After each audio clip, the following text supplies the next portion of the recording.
আমাদের এই এলাকাতে আমরা যারা মুসলমান ভাইরা বাস করি, আমরা সনাতনী ভাই বোন একই ভাই বাস করি পাশাপাশি, তাই না? আর এই চিন্তা আরো বেশি, ঠিক তো?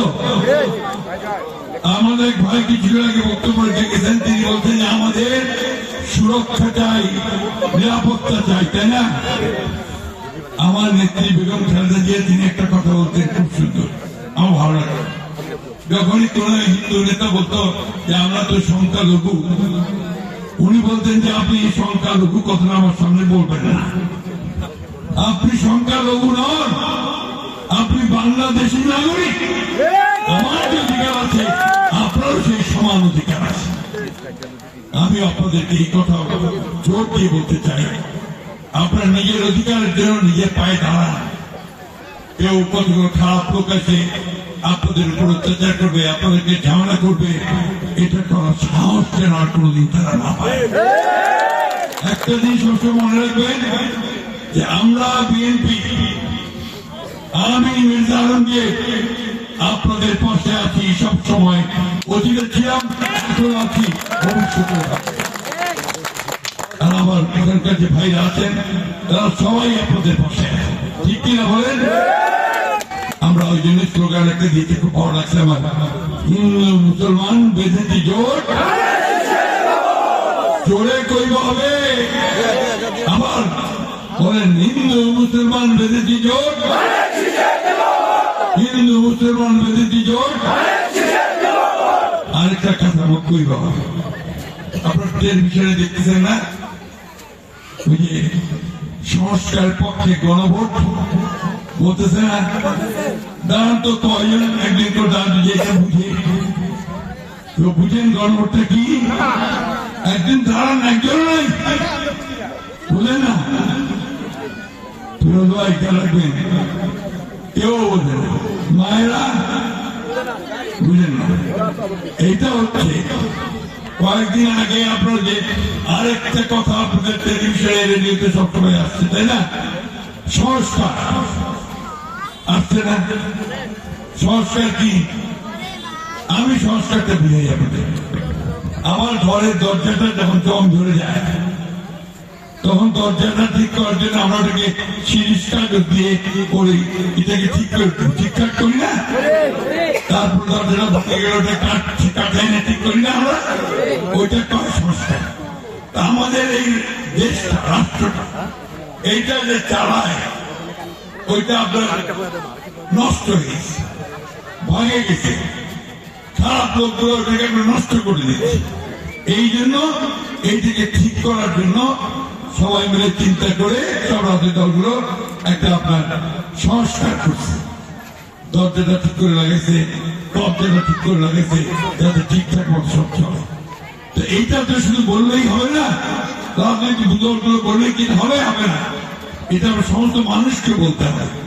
তার জন্য যে ভোট নেওয়া হয় একটা, আপনার পুরান মানুষ যারা আছেন তারা জিয়া রহমানের হা না ভোট দেখছিলেন, দেখছেন? আর আরো যারা আমরা পুরান আছি, আমরা হানা ভোট দেখছি। এইখানে আপনার এই হা না দেওয়া হচ্ছে যে কে কে সংস্কার চায়, কে কে সংস্কার চায় না। যারা সংস্কার চায় তারা বলবে হ্যাঁ, যারা বলবে চায় না তারা বলবে না। আমরা তো সংস্কার চাই, পরিবর্তন চাই না? তাই তো, দরজাটা ঠিক হোক, দরজাটা ঠিক হোক, জানলাটা ঠিক হোক, তাই না? আমাদের দেশে এক ব্যক্তি শাসন নষ্ট হোক, আগে গভর্নমেন্টের মধ্যে ফ্যাসিস্ট না হোক, জবাব দিতে থাক, তাই না? এটাকে আমরা বলতেছি আমরা হ্যাঁ। আপনাদের তো দুইটা ব্যালট দিবে, একটা হচ্ছে এমপি ইলেকশনের ক্যান্ডিডেট, আরেকটা হচ্ছে এটার মধ্যে রাখা থাকবে হ্যাঁ না। তুই যে সংস্কার চাও, কি সংস্কার চাও? আপনি যদি হ্যাঁ দেন তাহলে সংস্কারটা হবে, আর যদি না দেন তাহলে হবে না, তাহলে আবার পেছনে পড়ে যাবে। এই জন্য আমরা সবাই আমরা হ্যাঁ ভোটে চিন্তা করবো, ঠিক আছে?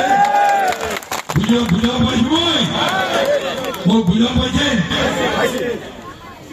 তাহলে ভাইরা, মায়েরা, বোনেরা, আমি আর বক্তব্য পারব আর মাত্র 3টা দিন, এই 3টা দিনের পরে সিদ্ধান্ত হবে যে এই বাংলাদেশটাকে আগের মতো চলবে নাকি নতুন করে সুন্দরভাবে চলবে। নতুন করে সুন্দরভাবে চলছেন না আপনারা? তাই তো আমাদের নেতা তারেক রহমান তরুণ, তাই না? টকবগায় চলেছে, দেখছেন তো কি সুন্দর স্টেজে ঘুরে এনে বক্তৃতা করলো। কাউকে পছন্দ হয়নি আপনাদের? তরুণ মানুষ, এই তরুণ মানুষকে আমরা সমর্থন করবো নতুন লোককে নাকি পুরান লোককে করবো? নতুন, তাই না? এই জন্য আপনারা আসেন যে আমাদের দেশ কি চালাবে, প্রধানমন্ত্রী যে হবে সেই প্রধানমন্ত্রীকে আমরা চাই একজন তরুণ হিসাবে এবং যে নতুন চিন্তা ভাবনা নিয়ে আসবে, তাই তো? মার্কেটে কি তারেক সাহেবের? তারেক সাহেব কার ছেলে? তারেক জিয়া রহমানের ছেলে।